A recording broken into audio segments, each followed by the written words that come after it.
Ya, ini karena sudah menjadi konsumsi publik ternyata ya, bahwa betul kemarin tepatnya kurang lebih jam 2 itu Pak Surya bertemu dengan Pak Presiden di Istana.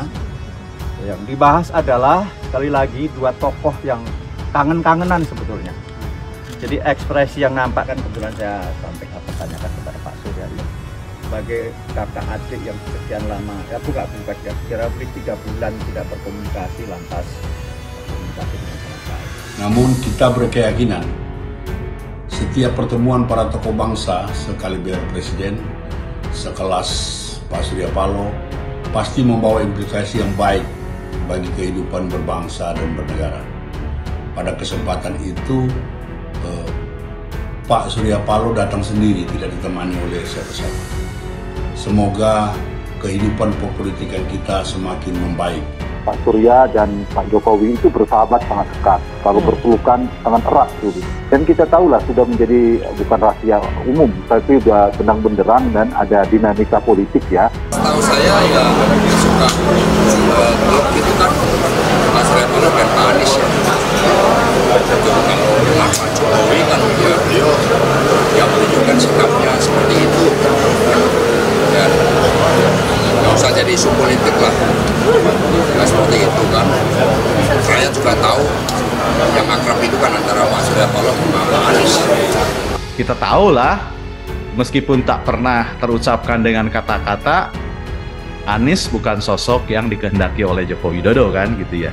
Kalau kita melihat bagaimana respon Presiden terhadap Anies sebagai gubernur, apalagi sekarang diusung oleh Presiden, oleh Nasdem sebagai Presiden. Jadi sangat sederhana gitu loh. Pertama, Nasdem mengambil langkah yang berbeda dengan pemerintah.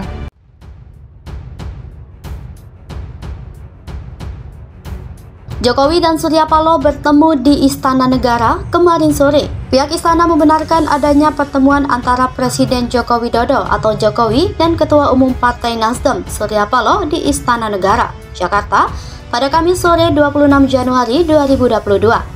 Pertemuan digelar di tengah bergulirnya isu kocok ulang alias reshuffle Kabinet Jokowi yang menyasar dua Menteri Nasdem.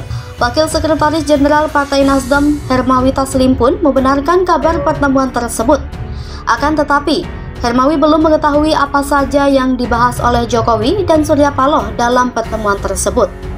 Hermawi juga belum mengetahui apakah pertemuan keduanya mendadak atau memang sudah direncanakan lama. Akan tetapi, dia menilai pertemuan kedua tokoh bangsa ini tentu merupakan hal yang positif. Desakan reshuffle kabinet dari PDIP. Sebelumnya, sejumlah politikus Partai Demokrasi Indonesia Perjuangan mendesak agar Presiden Jokowi melakukan reshuffle kabinet terhadap menteri dari Partai Nasdem. Desakan itu mulai muncul setelah Surya Paloh mengumumkan dukungan partainya kepada Anies Baswedan untuk maju pada pemilihan Pilpres 2024. Ketua Dewan Pimpinan Pusat PDIP Jarod Saiful Hidayat mengusulkan dua Menteri Nasdem, yaitu Menteri Pertanian Syahrul Yassin Limpo dan Menteri Lingkungan Hidup dan Kehutanan Siti Nurbaya Bakar. Dievaluasi tidak hanya didasarkan pada kinerjanya. Menurut dia, asal partai menteri tersebut juga mempengaruhi usulan reshuffle. Terakhir, Jokowi kembali meminta publik untuk menunggu rencana kocok ulang atau reshuffle kabinet. Dia enggan berkomentar banyak soal kabar reshuffle kabinet akan diumumkan Rabu 1 Februari 2022.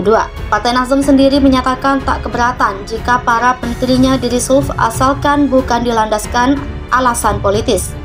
Mereka menilai hal itu merupakan hak prerogatif Presiden. Mereka pun menegaskan komitmennya untuk tetap mendukung pemerintahan Presiden Jokowi dan Wakil Presiden Ma'ruf Amin hingga akhir. Demokrat ungkap alasan tak deklarasikan Anies baca pres seperti Nasdem. Partai Demokrat menegaskan Ketua Umum mereka, Agus Harimurti Yudhoyono atau AHY, resmi mengusung Anies Baswedan sebagai bakal calon presiden. Sekjen Demokrat Teuku Rifki Harsha mengungkapkan alasan pihaknya tidak menggelar deklarasi Anies sebagai bakal capres layaknya yang dilakukan Partai Nasdem. Rifki mengharapkan ketiga partai pendukung Anies yaitu Demokrat, Nasdem, dan PKS segera menandatangani dukungan untuk Anies sebagai calon presiden. Demokrat ingin menggelar deklarasi ketika syarat ambang batas pencapresan 20% sudah terpenuhi. Pimpinan Komisi 1 DPR RI ini mengungkapkan alasan AHY mengumumkan mendukung baca presan Anies lewat rilis tertulis kepada media, tidak seperti yang dilakukan Partai Nasdem. Untuk diketahui, Nasdem mendeklarasikan Anies sebagai capres dengan menggelar pengumuman yang dihadiri langsung oleh Ketua Umum mereka, Surya Paloh. Demokrat Nasdem sudah, PKS belum deklarasikan Anies capres 2024. Calon koalisi perubahan sepakat untuk segera mendeklarasikan Anies Baswedan sebagai calon presiden pada kontestasi Pilpres 2024. Kendati demikian, calon koalisi tersebut masih menunggu sikap PKS yang sejauh ini belum mendeklarasikan Anies sebagai capres. Sebagai informasi, Koalisi Perubahan merupakan sebutan untuk calon mitra koalisi antara Partai Nasdem, Partai Demokrat, dan Partai Keadilan Sejahtera. Ketiga partai politik itu melakukan pertemuan di kediaman Anies, Lebak Bulus, Jakarta Selatan pada Jumat, 27 Januari 2023. Pendamping Anies, Sudirman Said, mengungkapkan dalam pertemuan tersebut terjadi satu kesepakatan untuk menyiapkan deklarasi bersama Anies jadi Capres 2024. Tim kecil yang dimaksud merupakan para perwakilan dari Nasdem, Demokrat, dan PKS.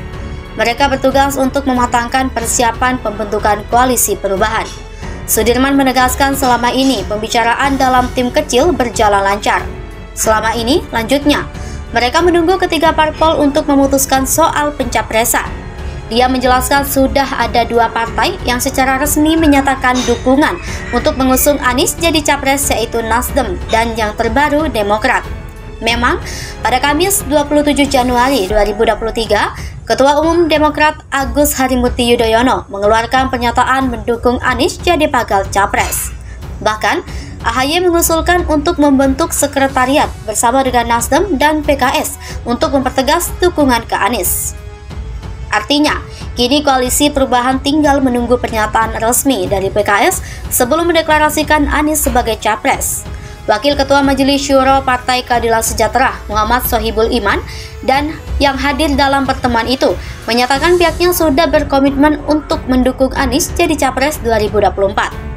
PKS jelasnya tinggal menunggu proses internal saja sebelum menyatakan keputusannya mengusung Anies.